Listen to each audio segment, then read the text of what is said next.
कहा सठेन आजन्म मात मप एन सठेन किंचित।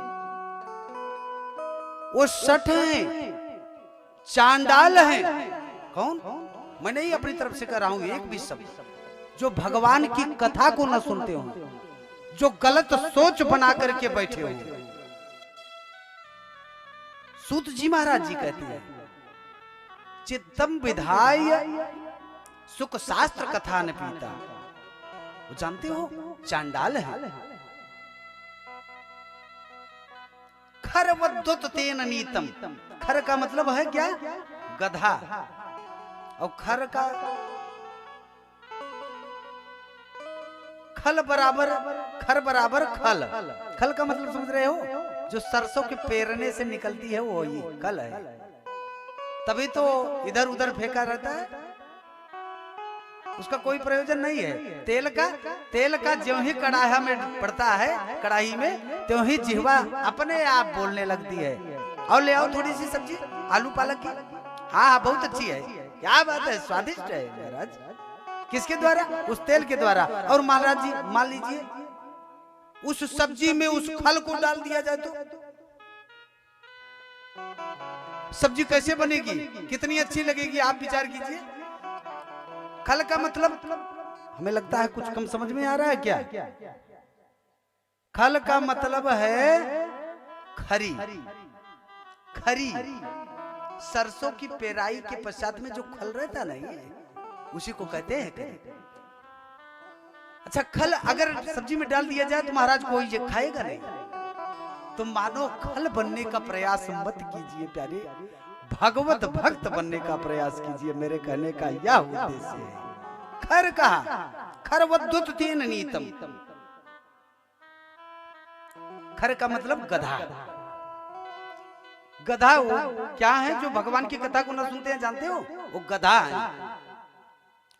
और हमारे साहित्याचार्य कहते हैं कि गधा नहीं, शोभा नहीं देता है ऐसे व्यक्तियों पर।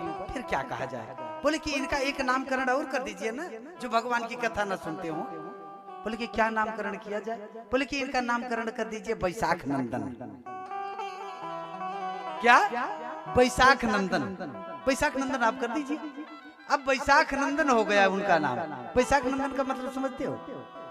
ज्येष्ठ और बैसाख में जब किसान लोग अपने घरों में अनाज को लेकर के जाते हैं, जो गिरा रहता है उसी को गधा खाता है। उसी को गधा खाता है और हिष्ट पुष्ट रहता है। एक एक दानों को उठा करके खाता है। और श्रावण भाद्रपद मास में और ये शरतकालीन के समय हरी हरी घासें उगी रहती है, इसमें वो बेचारा दुबला पतला सा रहता है। और ज्येष्ठ और बैसाख में जो जमीन पर गिरा हुआ एक एक अनाज रहता है, उसके द्वारा वो पुष्ट हो जाता है। मानो इसकी बुद्धि कीलित हो चुकी है, बुद्धि बभ्रंश हो चुकी है, बदलाव, बुद्धि में बदलाव हो चुका है। मानो बैसाख नंदन का गधा का मिथ्या स्वजन्म जननी जन दुख भाजा। ऐसे मनुष्य जानते हो माता के उस दुख को बढ़ाने वाले हैं। बड़े दर्द से, बड़ी कष्ट से व्यक्ति को मां उत्पन्न करती है। पर लेकिन की कहते हैं मिथ्या सुजन्म जननी जन दुख भाजा। इनका केवल जन्म हुआ है सो क्यों? माता को पीड़ाएं और पिता को दुख देने के लिए केवल इनका जन्म हुआ है। बाकी ना तो इनसे कोई प्रयोजन है और ना ही कोई अन्य कोई कार्य है। भगवान तो ऊपर से बह रहे हैं। बोल भक्त वत्सल भगवान की जय हो। अरे पुत्रवती जुबती जग सोई, पुत्रवती जुबती सोई। रघुपति भगति जासो सोत होई। रघुपति भगति जासो सोत होई। रघुपति भगति जासो सोत होई। रघुपति भगति जासो सोत होई। वही माधन ने अपने बच्चों को सिखाना, शिक्षा प्रदान करनी चाहिए। आप जाओ कथा में, आप भी चलो और मैं भी चलती हूँ, स्वामियों के साथ बिल्कुल आइए। इसमें मान लीजिए किसी से झगड़ भी है पड़ोसी से, तो झगड़ को एक किनारे रख करके आप आइए ना मंडप में। भगवान से क्या झगड़ हुआ है क्या? झगड़ को एक किनारे कर दीजिए, पैर को एक किनारे कर दीजिए।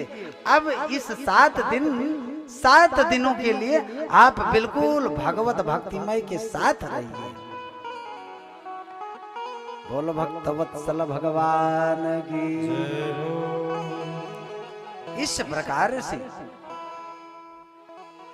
सब लोग एकत्रित हुए, और वहीं पर अब पूजन हुआ, व्यास पूजन हुआ, गुरुचरण वंदना करने लगे। देवर से गुरुचरण वंदना करने लगे, और जैसे संकीर्तन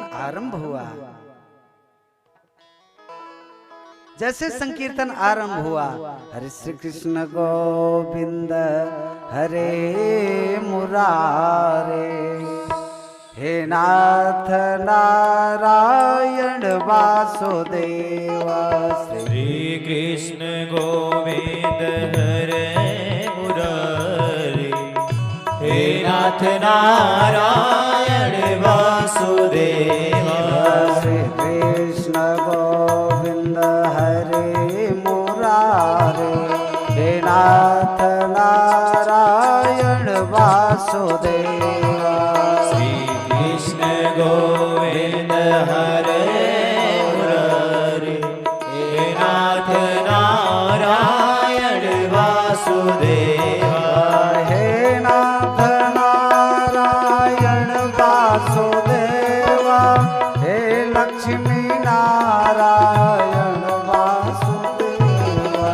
हे नाथ नारायण वासुदेव, हे लक्ष्मी नारायण वासुदेव। श्री कृष्ण गोविंद हरे मुरारे, हे नाथ नारायण वासुदेव। श्री कृष्ण गोविंद हरे मुरारे, हे नाथ नारायण वासुदेव। हे नाथ नारायण वासुदेव। हे नाथ नारायण वासुदेव। हे नाथ नारायण वासुदेव। हे नाथ नारायण वासुदेव। इस प्रकार से भजन आरंभ हुआ, और जैसे ही भजन आरंभ हुआ प्यारे, भक्ति सुतौ तो तरुणो, आश्चर्य हुआ, आश्चर्य घटना। भक्ति सुतौ तो तरुणो गृहीत्वा प्रेमैकरो सहसा विरासी। श्री कृष्ण गोविंद हरे मुरारे, नाथेति नामानि मुहुर्वदन्ति, नाथेति नामानि मुहुर्वदन्ति। अरे भक्ति सुतो, जैसे ही भजन आरंभ हुआ, भक्ति पता नहीं किधर से आई, और वहां पर जितने भी लोग रहे, सब लोग नृत्य कर रहे थे। उन सबके बीचों बीच सहसा प्रकट हुई और ताता थैया करती हुई नृत्य करने लगी, और वहीं